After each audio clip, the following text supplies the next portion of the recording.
কৌশল্যা এবং রঘুবীরের একটি মেয়ে ছিল সবিতা। সবিতা ছোটবেলাতেই পোলিওতে আক্রান্ত হয়েছিল, যার ফলে সে এক পায়ে পঙ্গু হয়ে যায়। সবাই তাকে দয়ার চোখে দেখত। সবিতা তার বাবা মায়ের খুব আদরের ছিল এবং তারা কখনোই তার চোখে জল আসতে দিতেন না। সবিতা পঙ্গু হলেও সব কাজে পারদর্শী ছিল। স্কুলেও সে সব শিক্ষকের প্রিয় ছিল। একদিন কৌশল্যা বললেন, শোনো, সবিতা 11তম শ্রেণী পাশ করে গেছে।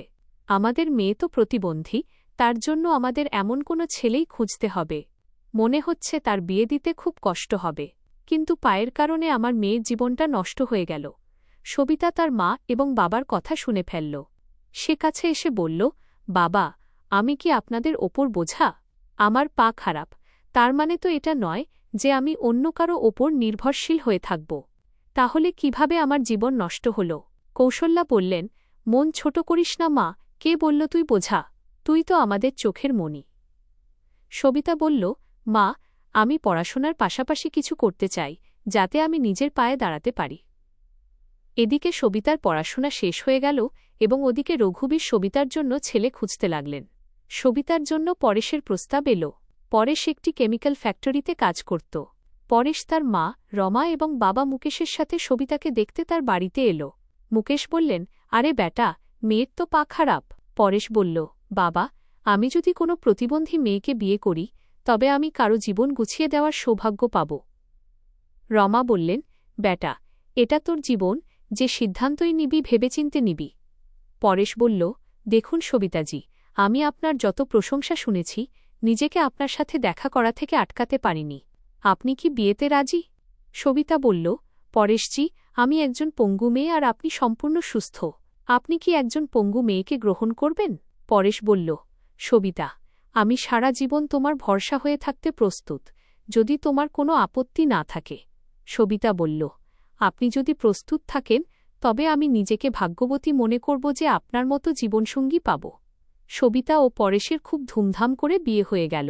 চারদিকে আলোচনা হচ্ছিল যে সবিতা খুবই ভাগ্যবতী। সবিতা সকালে সহজেই উঠে যেত। সে বলল, মা, আমার তাড়াতাড়ি ওঠার অভ্যাস আছে। আমি প্রাতরাশ বানিয়ে ফেলেছি, আপনারা সবাই প্রাতরাশ করে নিন।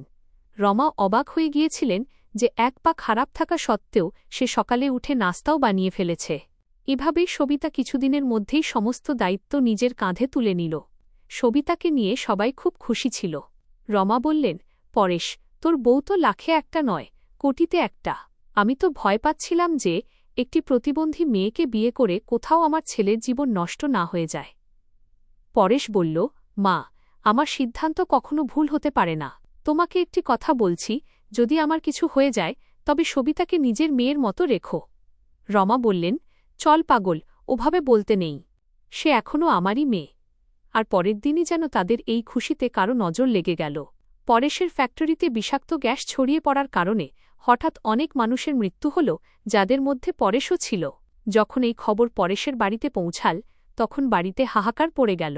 কিন্তু সবিতা যেন পাথরের মতো হয়ে গেল। সে চুপচাপ ছিল, তার চোখে জল ছিল না।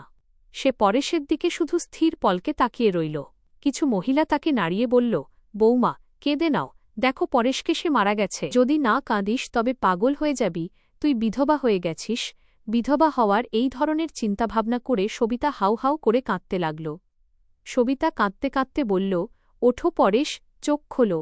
আমি একা কার ভরসায় বাঁচব? এই তো সবে তোমার সাথে কয়েকটা দিন কাটালাম, তবে আমাকে একা ফেলে কেন চলে গেলে? পরেশের শেষকৃত্য সম্পন্ন হয়ে গেল, আর সাথে সবিতার সব আরমানেরও।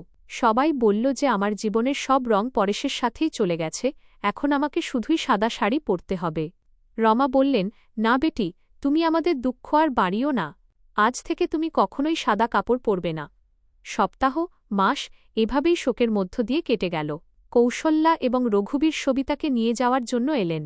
কৌশল্যা বললেন, আমার মেয়ের জীবন তো তছঞ্ছ হয়ে গেল, পুরো জীবন একা কিভাবে কাটবে?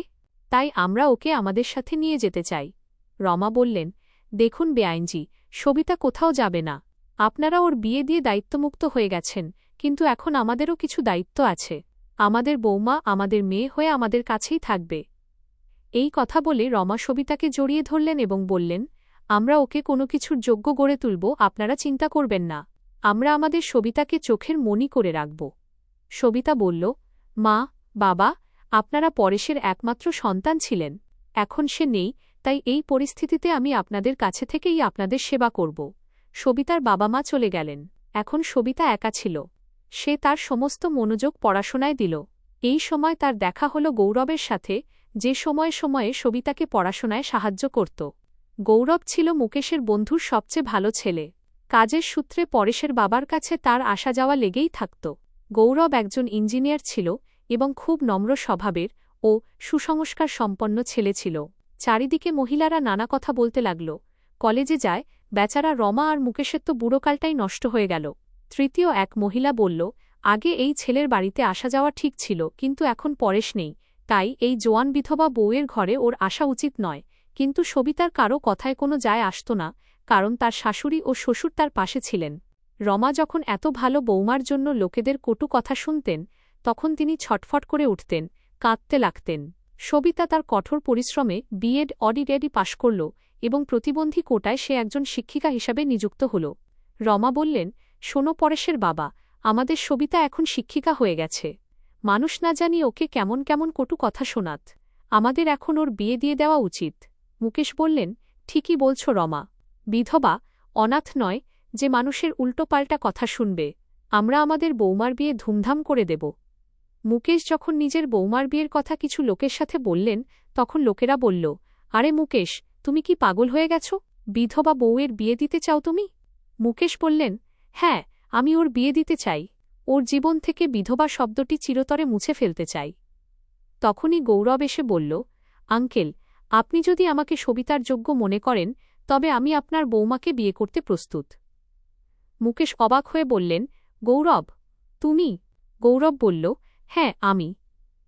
মুকেশ বললেন, আমার বিশ্বাসই হচ্ছে না যে আমার মেয়েকে তোমার মতো যোগ্য আর সম্ভাবনাময় ছেলে পছন্দ করবে। আমি তোমার জন্য গর্বিত। আমি এই বিয়ের জন্য রাজি, বাবা। তারপর মুকেশ বাড়িতে এসে সবিতাকে বললেন, সবিতা বেটি, তুমি জানো আমি সবসময় তোমাকে নিজের মেয়ের চেয়েও বেশি মেনেছি। আমি চাই তোমার জীবনের অসম্পূর্ণ স্বপ্নগুলো পূরণ হোক। আমি তোমার বিয়ে গৌরবের সাথে করাতে চাই, তোমার কোনো আপত্তি নেই তো? সবিতা বলল, বাবাজি, পরেশের জায়গা হয়তো আমি কাউকে দিতে পারব না, কিন্তু আপনারা আমার জন্য যা করেছেন তা কেউ করতে পারবে না। আপনাদের সিদ্ধান্ত আমার শিরোধার্য। আপনারা যেমন বলবেন আমার তাতেই সম্মতি। আর তারপর সবিতা ও গৌরবের ধুমধাম করে বিয়ে হয়ে গেল এবং সবাই সুখে শান্তিতে থাকতে লাগল। বন্ধুরা, আশা করি আপনাদের আমাদের এই গল্পটি পছন্দ হয়েছে। গল্পটি পছন্দ হয়ে থাকলে ভিডিওটিতে লাইক করুন, চ্যানেলে নতুন হলে চ্যানেলটি সাবস্ক্রাইব করুন এবং হ্যাঁ, নোটিফিকেশন বেলটি অবশ্যই প্রেস করুন, যাতে পরবর্তী আপডেট সবচেয়ে আগে আপনি পান।